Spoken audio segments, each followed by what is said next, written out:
watched one of Future Canoe's videos and it inspired me to become the next white boy can't cook.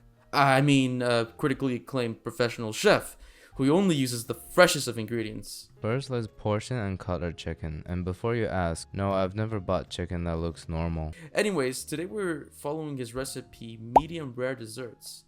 Specifically the one with brownies, but I'm sure you already knew that from the title. The first step was cleanup. The kitchen was in such an unholy state, I just couldn't let myself work in that environment. I had to wind down, and God, thank goodness I had these unlabeled delicious granola bars at my disposal. Just look at these moldy avocados. I fully blame my dad for not using them to make guacamole, but that's neither here nor there.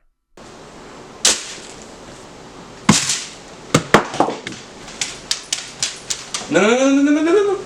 Afterwards, it's time to clean the forbidden sink from hell. I had to blur it out to spare you guys from going too insane, but it's like looking at Cthulhu right in the eye. You know, once you stare at infinity, you just can't go back to being the same person. It just doesn't happen. The day that I went to the grocery store to pick up some ingredients, besides the egregious cost of the ingredients, like what do you mean $40 for some flour, milk, chocolate, and cacao powder? What do you mean? Something else came out of it. I was looking for the cacao powder, and I was pretty sure I was in the right aisle, but the thing was elucidating me.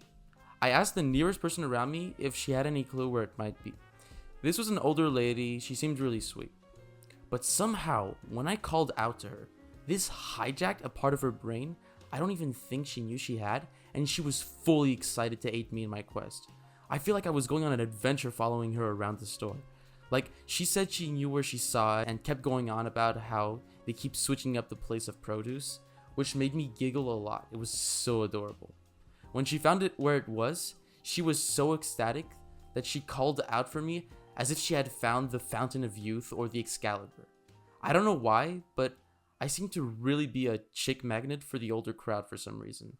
From this point forward, the recipe is pretty simple. I believe the recipe in the description since Canoe doesn't, and at some point it took a little going back and forth on his videos just to catch how much to put in. The first step is melting the butter and the chocolate, but let's just let Future Canoe explain himself. The first step is to melt half a cup of butter and 4 ounces of chocolate in the microwave. And then for the dry ingredients, we'll do 3/4 of a cup of granulated sugar and half a cup of brown. Beating the eggs into the sugar mixture is the most important because this is what's going to give it that fudgy texture. You want to keep going at it till this white sticky goo comes.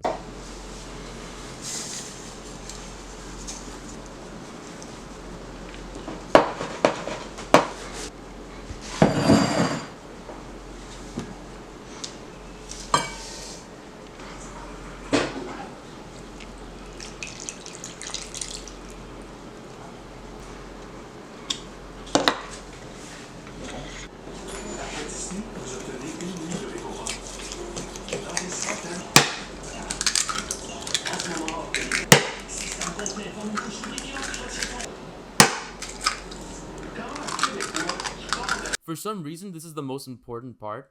You have to mix like your life depends on it, until the substance turns a sticky, more pale version of what you started off with. I went upstairs in my room and privately continued stirring the contents while I watched my favorite show, Trigun. Honestly, love the way the characters in the show are written, to really liven up the atmosphere, and also not make it feel like a linear story. I saw a video explaining how Millie Thompson isn't portrayed as a strong-willed, intimidating character, and why that's a good thing, because it shows how looks aren't always telling into the personality and charms of a person, and I couldn't agree more with it. Because of that, it actually made the character a lot more appealing to me. And yes, I am crushing on a fictional character, please don't harass me in the comments. For some reason, my mixture never got exactly quite where I wanted it to be, but that's probably because I was using a manual whisk to beat it. In the future, I want to actually have the proper tools to make these recipes easier and better. At this point, measure and incorporate the flour, the cacao powder, and let Canoe demonstrate the schemes from his deviled ways. But quick before we do that, the first time around when I was editing the video, I forgot to add the clip where I'm incorporating the chocolate. So here's just that. Parce que je le fais long.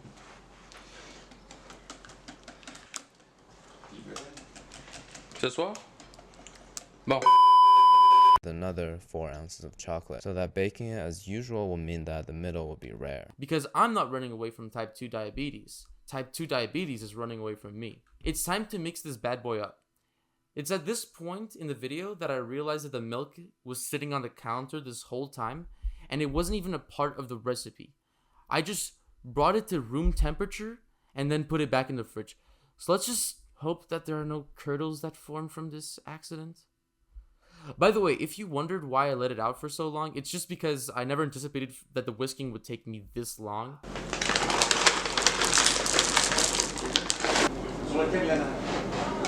Alright. Doesn't that just look...